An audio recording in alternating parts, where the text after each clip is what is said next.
সরাসরি আমি রেসিপিতে চলে আসছি।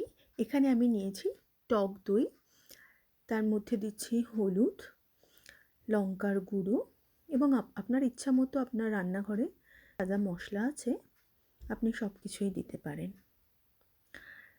এই মশলাগুলো দেওয়ার পরে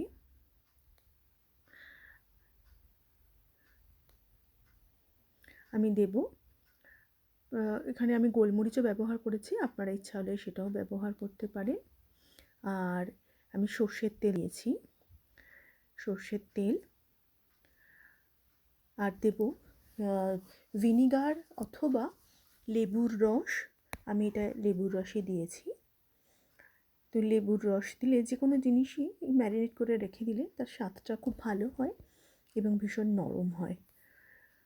তো এবার এর মধ্যে আমি একটু মায়োনেজও দিয়েছি, দিয়ে এগুলো সবগুলো একসঙ্গে কিন্তু খুব ভালো করে মেখে নিয়েছি। হ্যাঁ, এটা হচ্ছে আদার পাউডার, যদি আপনাদের কাছে থাকে দেবেন, না থাকলে না দিলেও অসুবিধা নেই, কারণ অন্য অন্য মশলা সব খুব ভালো মতো পড়েছে এখানে। তো সবার আগে আমি দইয়ের সঙ্গে, হ্যাঁ এর সঙ্গে নুন দিয়ে দেবেন, দইয়ের সঙ্গে সব মশলা যা যা দিয়েছি সেগুলো খুব ভালো করে এখানে একসঙ্গে মিশিয়ে নিলাম। তারপর চিকেনগুলোকে ছোট্ট ছোট্ট করে কেটেছি। এবার এই সবগুলোকে আমি একসঙ্গে খুব ভালো করে মেখে কম করে 2 ঘন্টার জন্য কিন্তু রেখে দেব। এটা আপনি ফ্রিজেও রাখতে পারেন, ফ্রিজে রাখলেই বেশি ভালো হয়।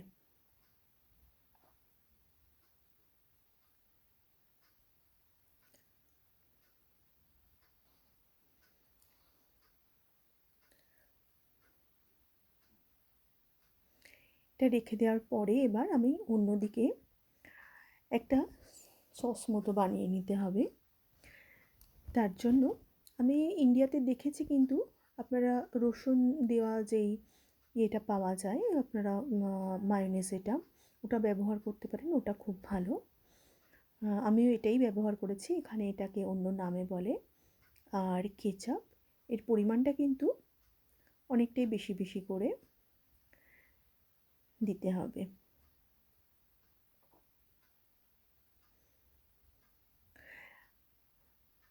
আপনারা রসুনটা দিলে, রসুন দেওয়া যে মায়োনেজ এটা পাওয়া যায় ওটা দিলে খুব ভালো হয়। যদি না পান তাহলে নর্মালটাও দিতে পারেন।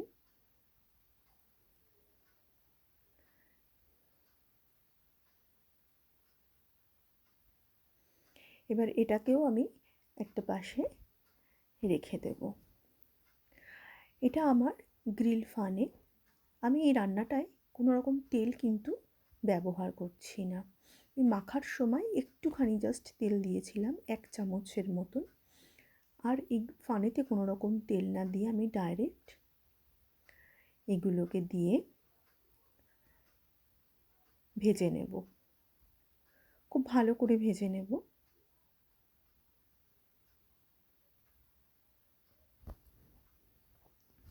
এপিঠ ওপিঠ যাতে লাল লাল হয়ে থাকে।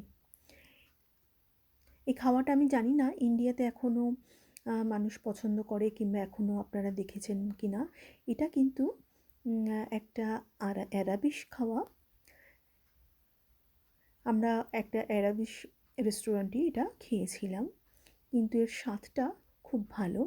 এর নাম হচ্ছে শোভারমা।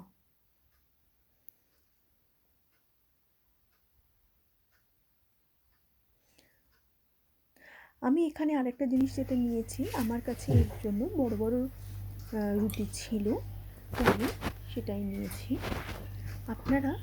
আপনাদের কাছে যদি এরকম বড় রুটি না থাকে, আপনারা নর্মাল প্লেন রুটি কিন্তু একটু পাতলা করে বেলে একটুখানি পাতলা করে নেবেন।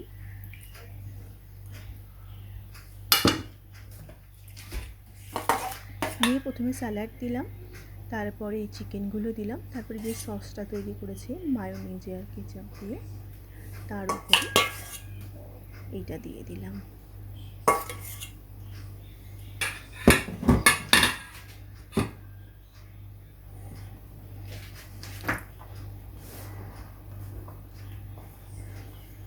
এবার এটাকে মুড়িয়ে বাটার দিয়ে একটু পিট ও পিট করে আরেকটু সেঁকে নেবো আর ব্যাকা করো।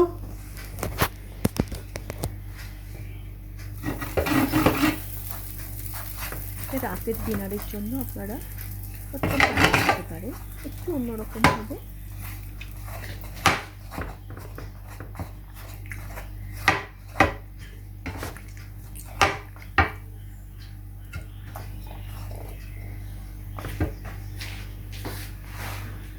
এই সময় কিন্তু টেম্পারেচারটা একটু লোতে রাখবেন, কারণ এটা একটুখানি ভাজলে কী হবে, রুটিটা একটু বেশ চারিদিক থেকে সুন্দর করে চাকা মতো হয়ে যাবে, একটু লাল লাল আসবে, এটা দেখতেও সুন্দর লাগে আর বেশ একটা ক্রিস্পি ভাবও আসে।